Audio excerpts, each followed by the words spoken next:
moccasins with blue and red beads. Forced by her mother to wear a dress and rain boots, Nina was miserable.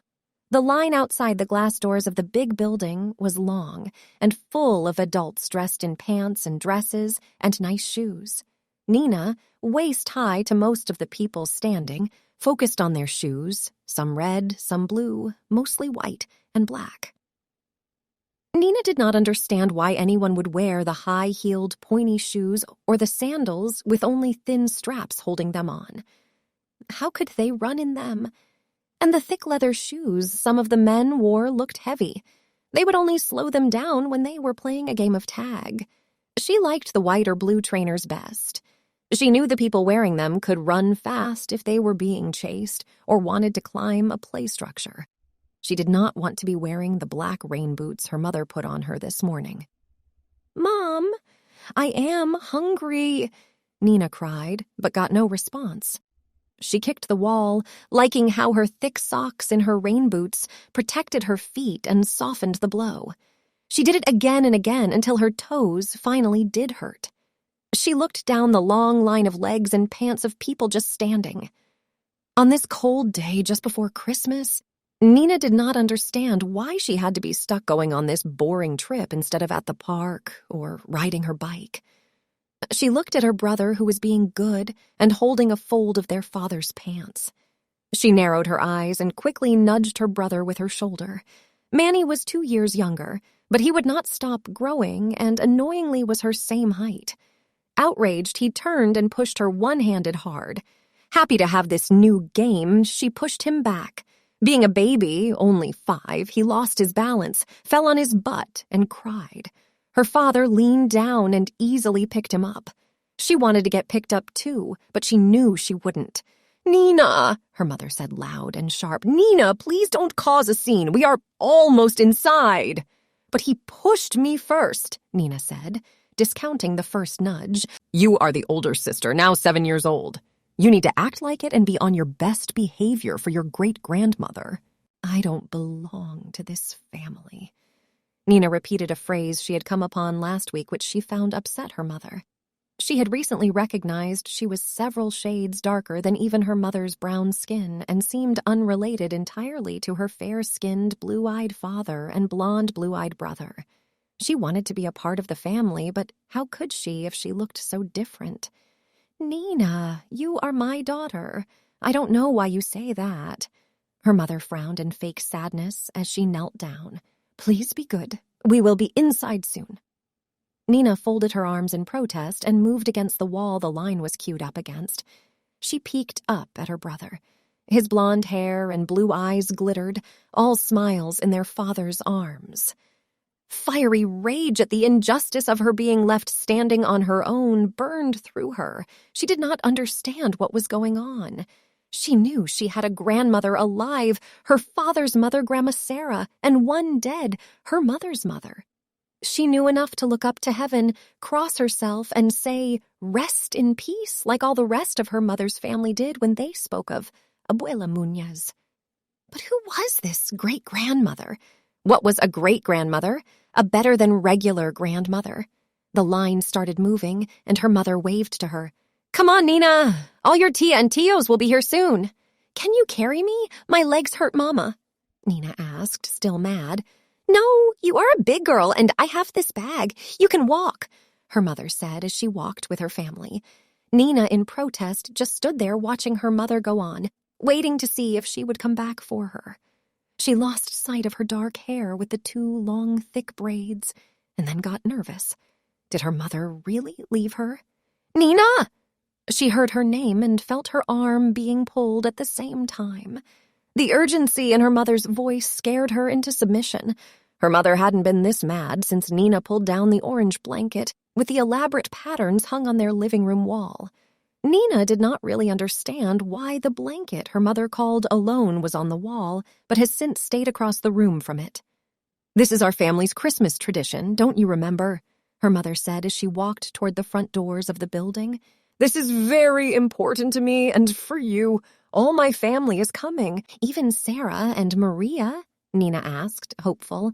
Sarah, 9 years old, and Maria, 10, were Nina's cousins, and everything they did was cool and fun. This trip would be better if they came. Yes, her mother said. The whole family. They were at the door, her father fumbling with tickets to get inside. We have not been in 2 years now, with the COVID, her father said, still holding her brother. Nina would have only been 5 and too young to remember. I am not too young. I remember.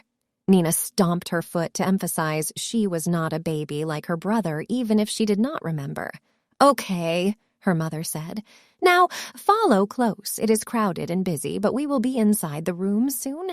Nina had a vague recollection of the big building and a time when she stood around these imposing gray stone walls. Her memories were mixed up with other trips with her cousins and the fun games they invented like hide and seek or tag. The pant legs were all around her, some tan, some blue-jeaned, and some black like her mother's pants. She saw her mother right ahead of her, her long braids swinging and the large, multicolored bag under her arm. Nina began looking through the crowd for Sarah and Maria. I wonder what game they will play today. I hope we play tag, Nina said to herself. That's the best game ever. Nina was good at tag. Small and quick, she was usually the last one free at recess at her school. She followed the crowd, moving along with the black pant legs next to her, not realizing until too late that these pant legs belonged to a stranger. Nina found herself alone, and her skin tingled with fear. She was by herself, and there was room after room filled with people. Each room had pictures on the walls, while in the middle statues and little tables with more objects crowded the space. Nina began running faster into one room, then another, looking for her mother, her father, anyone familiar.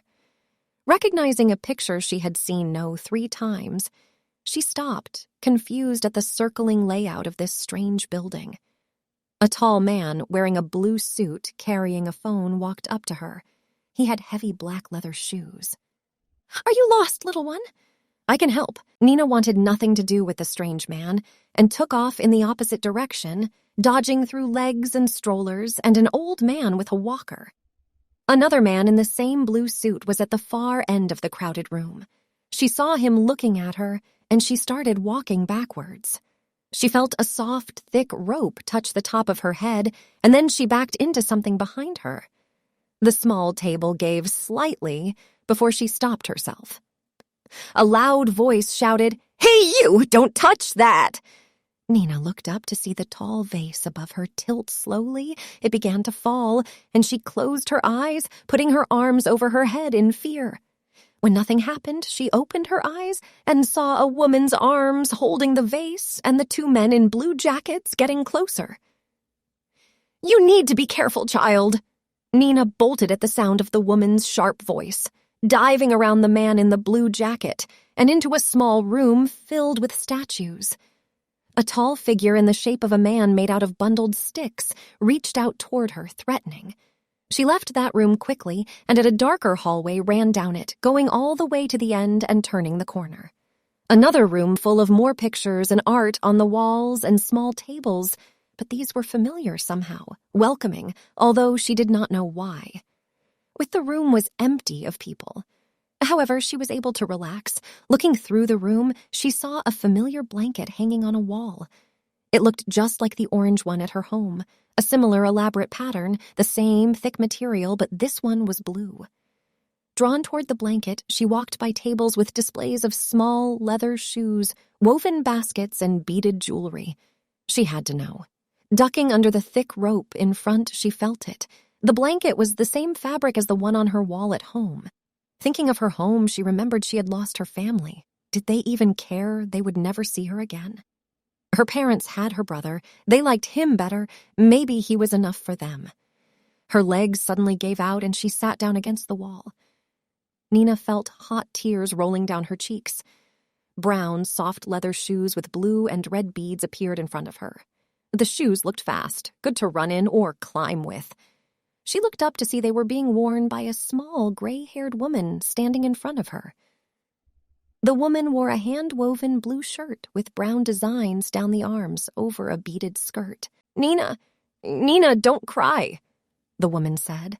She was old, older than anyone Nina had ever seen, with brown, sparkling eyes behind dark-skinned, high cheekbones, her skin wrinkled and dry. The woman reached her hand down to Nina's and then held it. Nina felt the warmth in her soft and gentle hand. "You are going to be okay. Your family will be here soon." The old woman smiled, and Nina felt a comforting warmth flow through her. She saw the long, thick gray braids against her shoulders. Her wrists were full of beaded bracelets, and she had colorful bone and beaded earrings in her stretched ears. "Your family loves you very much." Her hand squeezed Nina's and then let go. My name is Naura. Thank you for coming to visit me." "You are my great-grandmother," Nina said, her eyes blurry with tears. This was a better-than-regular grandmother. Naura smiled. "I look forward to seeing how much you have grown when you come next year. Here, take this." Naura took off a thin blue and white beaded bracelet and slipped it on Nina's wrist. "Remember me and come back. I love you." The old woman leaned forward and brushed her lips against Nina's forehead, and Nina closed her eyes at the soft touch. Moments later, Nina heard noises and opened her eyes. Her mother was sitting in front of her. "Wake up, Nina!" Her mother's eyes were red. "You scared us so much. We have been looking for you all afternoon. We searched the entire museum." Nina looked past her mother for Naura, but instead saw her father, her cousins Sarah and Maria, all looking scared. She must have remembered," her father said, "because she came right here." Her brother ran up to her, and for once, Nina was glad to see his familiar face. "I can't believe you found this room," her mother gave her a hug. "They make it harder and harder to get to the native lands exhibit, making the other displays more prominent. But you did remember our family tradition." Her mother's smile warmed her down to her toes. "Come, let us say hello to Great-Grandma." Her mother picked her up and turned her around to face the painting above her head. It was a scene of a mountain river, with a man crossing on a horse and pulling another. A young, beautiful, dark-skinned woman was riding a horse in the background. Her black hair was in 2 thick braids, and she wore a hand-woven blue shirt with brown designs down the arms. She was looking forward with an orange blanket on the horse, the elaborate pattern as familiar to Nina as her mother's face. "Naura," Nina pointed at the woman. "How did you know her name?" Her mother turned to face Nina. "You must have told her," her father said. "I wish they would change the name. Mountain Man and Squaw is so disrespectful." He gestured at the nameplate next to the painting. "Great-Grandma said you would find me and I should come back next year," Nina said softly. "She is more like your great-great-great-great-grandma, but yes," her mother said, facing the painting. "She is our family, alone like us. People come to this museum and think they are just looking at a painting, but this is our history, our family. We come every Christmas to remember her." "I met her! I met her!" Nina looked around at her family, gathered around her. She said to say thank you for always coming. "Okay, little one," her father said, smiling. "Whatever you say. Let's head out and get some cookies." "Can I have shoes like Great-Grandma with the red and blue beads?" Nina asked, pointing at the painting. "Those are called moccasins. We'll see," her mother said, smiling as she put Nina down. She paused and looked at the painting closely. "Red and blue beads."